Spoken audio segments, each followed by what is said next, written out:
Como já é do conhecimento do mundo, a Força Aérea Americana, na noite desse sábado, de acordo com o horário de Brasília, bombardeou três usinas, três instalações nucleares do Irã. As usinas nucleares de Fordow, Isfahan e Natanz. A informação passada pelo presidente Trump, logo após os ataques, é que os objetivos foram alcançados com sucesso e que as suas aeronaves voltaram para a base sem nenhuma alteração. E disse também que aquele ali era o limite do ataque, que não iria atacar mais o Irã, a não ser que o Irã viesse a retaliar, que outros alvos existem naquele país que foram preservados, mas que se os Estados Unidos for atacado, eles vão castar esses outros alvos estratégicos do Irã. Vamos lá, vamos fazer um apanhado desde o início.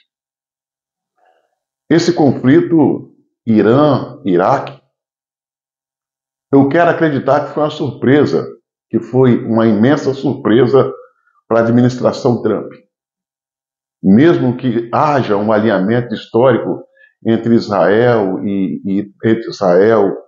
Estados Unidos, mas muito especial, até por uma questão ideológica, entre Trump e Netanyahu, pessoalmente, a gente viu que esse ataque iniciou por Israel a revelia, essa é a sensação, a revelia de Trump.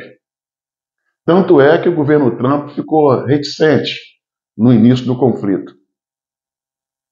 Mas as tradições, a aliança tradicional entre os dois países não ia permitir que Estados Unidos deixasse Israel sozinho nessa batalha. Mesmo porque Israel fez um grande estrago no Irã. Mas Irã, ao retaliar, proporcionou também grandes estragos em Israel. Israel não ia suportar essa guerra sozinho. Não ia. Nesses últimos dias, o Irã estava atacando de maneira precisa, cirúrgica e destrutiva as instalações estratégicas do Irã, de Israel, como centro de pesquisa, bases militares, enfim. A questão é que o Irã, o Israel, foi surpreendido de duas formas, uma positiva e uma negativa. A positiva é que não encontrou resistência na força iraniana que impedisse a investida de Israel. E a negativa, desfavorável ao Irã, a Israel, é que o poder militar no tocante ao lançamento de mísseis do Irã foi muito, muito além daquilo que Israel previa. Então foi a surpresa desagradável para Israel, que viu alguns dos mísseis iranianos passar de uma forma a não ser notado pelas suas baterias antiaéreas. O mundo passou a conhecer um míssil hipersônico do Irã que é imparável, conhecido como Fatah-1. E os Estados Unidos, vendo o risco que Israel estava correndo, na questão da sua própria existência, resolveu, mesmo contra gosto, acredito eu, entrar nesse conflito. E contra gosto por quê? Não estava previsto esse conflito. Quando ele implodiu, os Estados Unidos estavam conversando com o Irã sobre essa política nuclear daquele país persa, e a própria população dos Estados Unidos, 60% da população dos Estados Unidos, não queria que os Estados Unidos intervissem nessa questão. E tem um outro detalhe. O núcleo de assessores de Donald Trump se dividiu. Uma parte era pelo ataque ao Irã, a outra parte era contra o ataque ao Irã. E o Trump, ele acabou exercendo a sua liderança no sentido de atacar o Irã. E olha que para os Estados Unidos, sobre a administração de Trump, atacar o Irã foi uma decisão muito, mas muito difícil. Porque o Trump, ele não tem a cultura belicista. O Trump é um dos presidentes, se não o maior presidente, marcado pela cultura não belicista. Ele usa a diplomacia, às vezes a pressão, até o último instante. Não é muito dado à guerra, mas ele se viu nesta obrigação. Fez os ataques cirúrgicos e precisos nas instalações nucleares do Irã e agora voltou a usar o tom da diplomacia. E é justamente por essa razão que eu falo. Ele agiu contra gosto, se sentiu na obrigação de fazê-la e fez com maestria. Agora está chamando o Irã para a mesa de negociação. Eu acredito que o Irã, nesse primeiro momento, não vai aceitar negociação. Até como forma de querer mostrar a autoridade do regime, eles vão querer fazer alguns ataques, não muitos, talvez não faça ataques a alvos de interesse dos Estados Unidos, como as 48 bases que existem dos Estados Unidos naquela região do Oriente Médio. Mas eles vão fazer alguns ataques, ainda que tímidos, contra o Irã, para tentar dar um verniz de honra nessa situação que ele se encontra. O regime está na situação desesperadora, mas tem grande poder de estrago contra Israel com as suas armas convencionais. Senhoras e senhores, é verdade. O mundo, nesse dia 22, acorda com a sensação, é apenas uma sensação de melhoras e paz. O Irã foi atingido? Ferido? Foi ferido. Caiu, mas caiu podendo atirar. Irã, com o seu regime, são irresponsáveis, inconsequentes, desumanos, não mede esforços para tentar se segurar ao poder a todo custo. Mesmo porque o Irã sabe que o seu regime apenas começa a balançar. Não está num ponto alto. Eles não estão vivendo o ponto alto da ameaça. Não. É só um começo. São arranhões para eles. Mas que incomoda para quem até alguns meses atrás eram intocáveis e comanda um país com uma estrutura militar bem desenhada há 48 anos e com mão de ferro.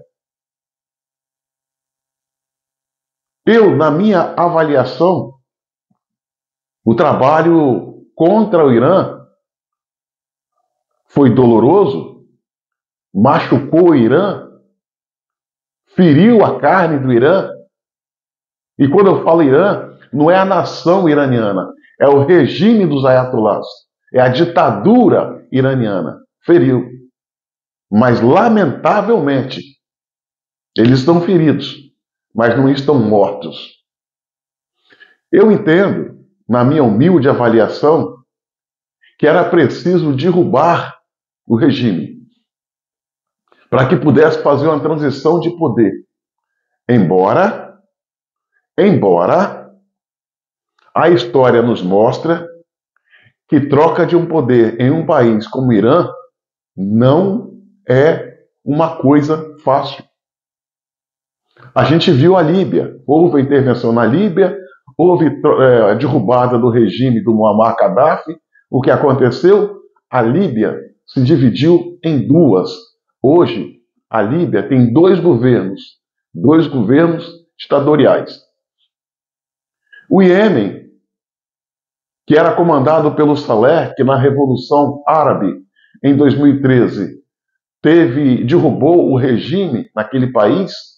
Hoje, aquele país é comandado por dois governos e vive uma brutal e extensa guerra civil.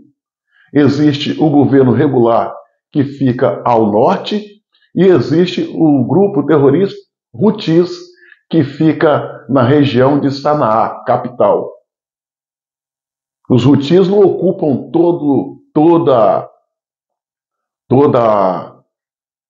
o Iêmen, é uma parte. E a gente não pode esquecer do Iraque, do Saddam Hussein.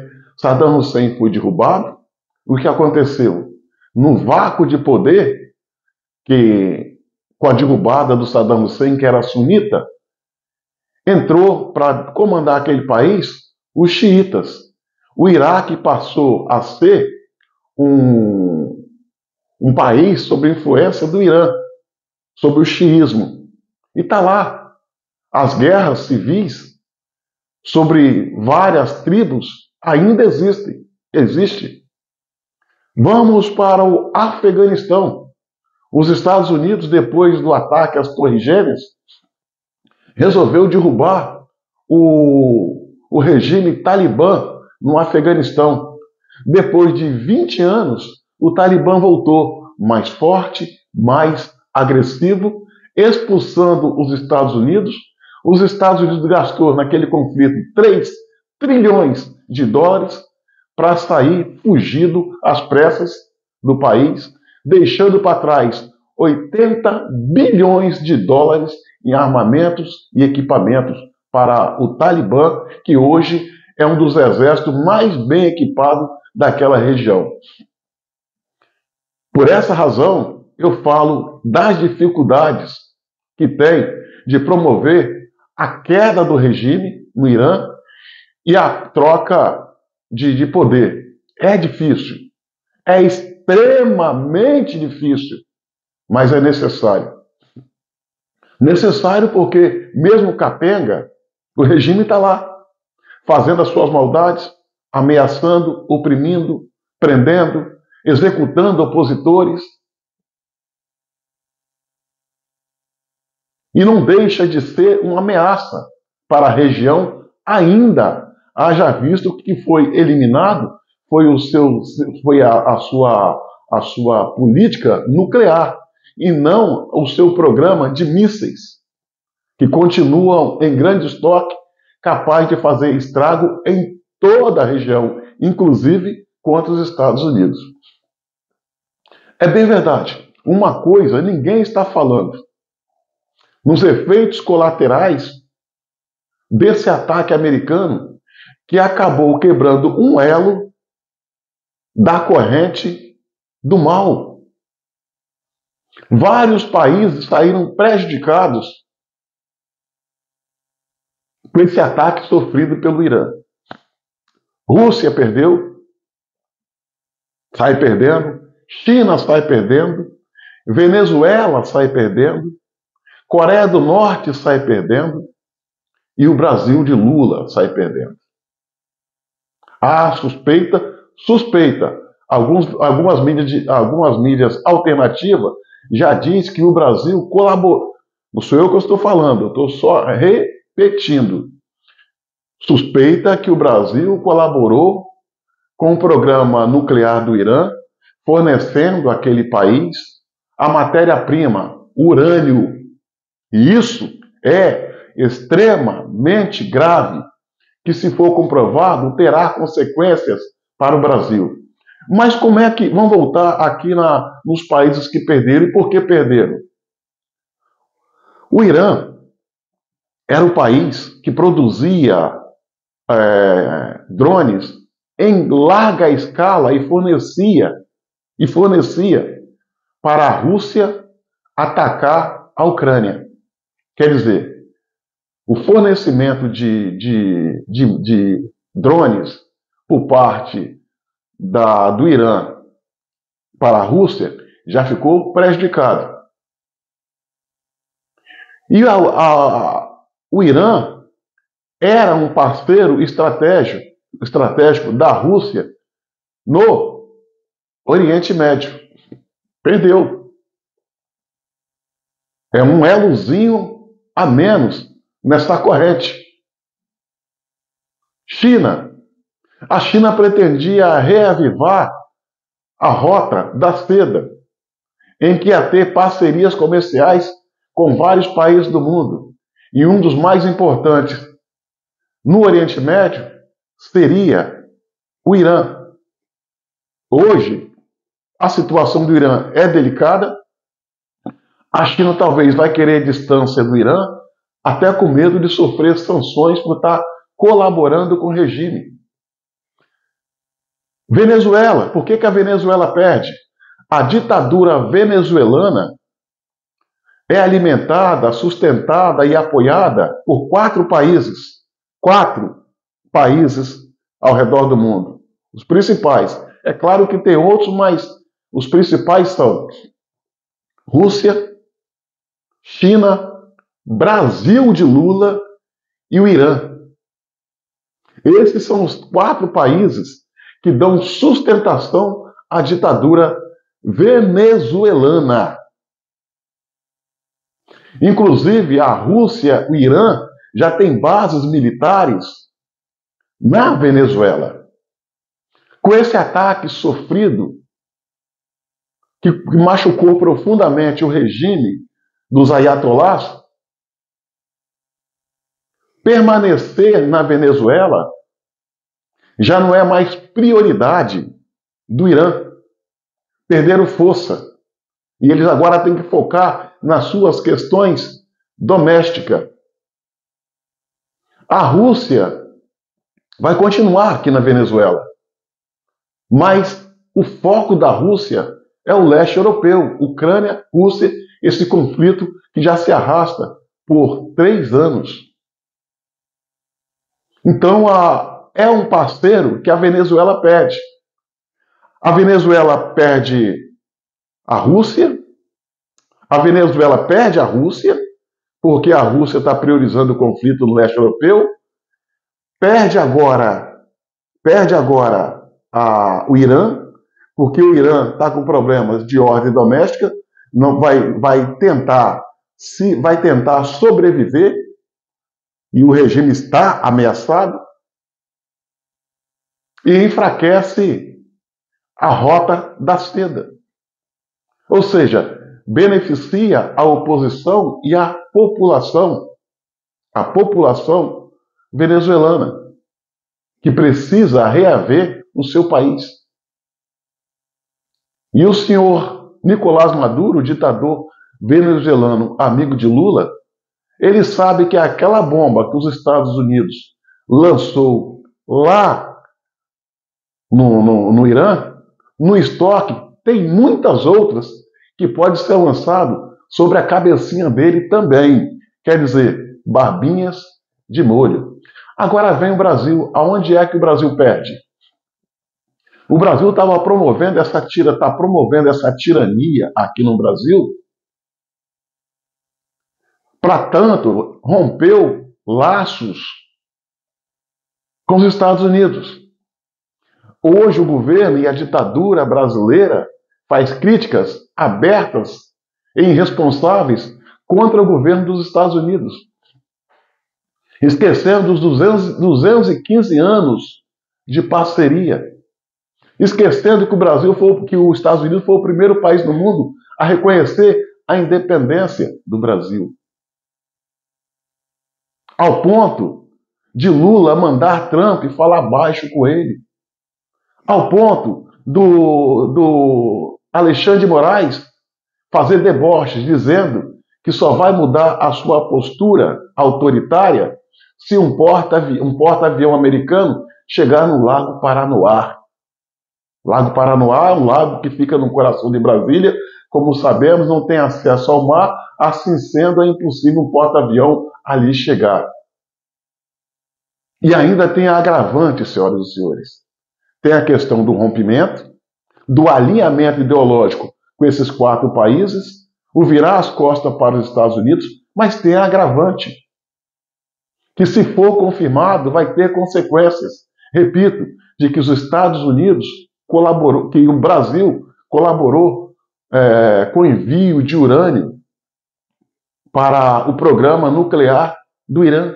Se isso for confirmado, terá consequências, e esse governo, esse sistema, a ditadura que impera no Brasil hoje, está profundamente ameaçada. Ameaçada já está, mas vai estar de forma mais aprofundada se as suspeitas forem confirmadas.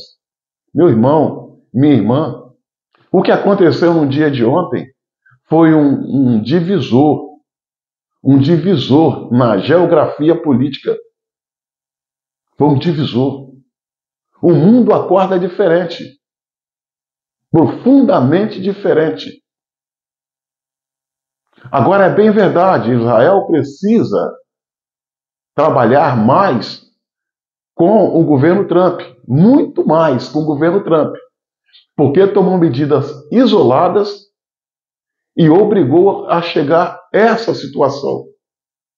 Medidas isoladas, chegando a essa situação, que ainda não cessou, as ameaças ainda persistem.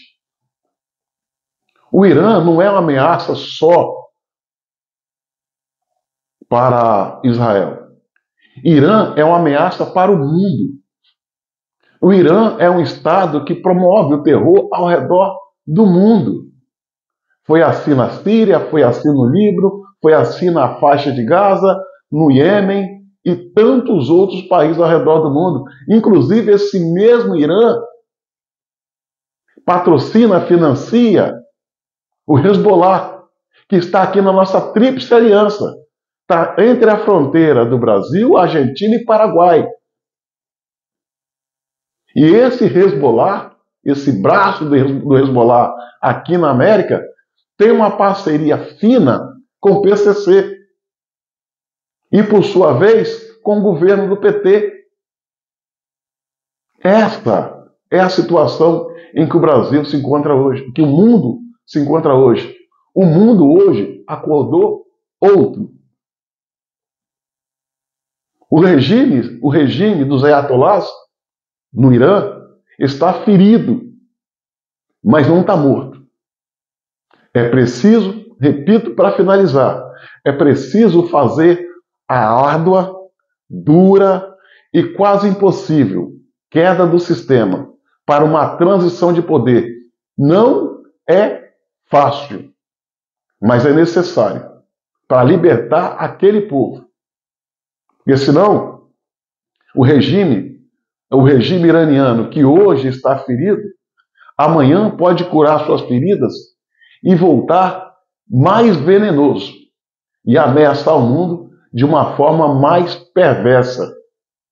Basta ver que o Irã é o país do mundo onde domina a tecnologia reversa. O que significa tecnologia reversa? Eles pegam um míssil caído dos Estados Unidos, por exemplo, se conseguir montar, eles conseguem decifrar, fazer um igual ou melhor. É por essa razão que os mísseis deles são extremamente poderosos, precisos, perigosos e constituem uma ameaça à humanidade, em especial aqueles países na região do Oriente Médio. É por isso que o Trump fala, e é verdade, o Irã é tido como o valentão do Oriente Médio. Por quê? Tecnologia reversa. Todo esse armamento americano que caiu nas mãos do russo, lá no conflito Rússia-Ucrânia, no leste europeu, foi mandado para o Irã para eles estudarem e fazer a sua tecnologia reversa. Fazer um equipamento igual ou melhor que dos americanos. O perigo ainda persiste. O perigo ainda persiste. Contudo, o que aconteceu no dia de ontem é muito bom, porque beneficia várias nações, várias democracias ao redor do mundo, inclusive aqui no Brasil. Aquela bomba que caiu lá teve efeito aqui. Que siga a democracia, que siga a liberdade e força aos líderes de sabedoria para que não permita que tiranias como do Irã, Cuba, Venezuela, Rússia, China, Coreia do Norte e Brasil prospere.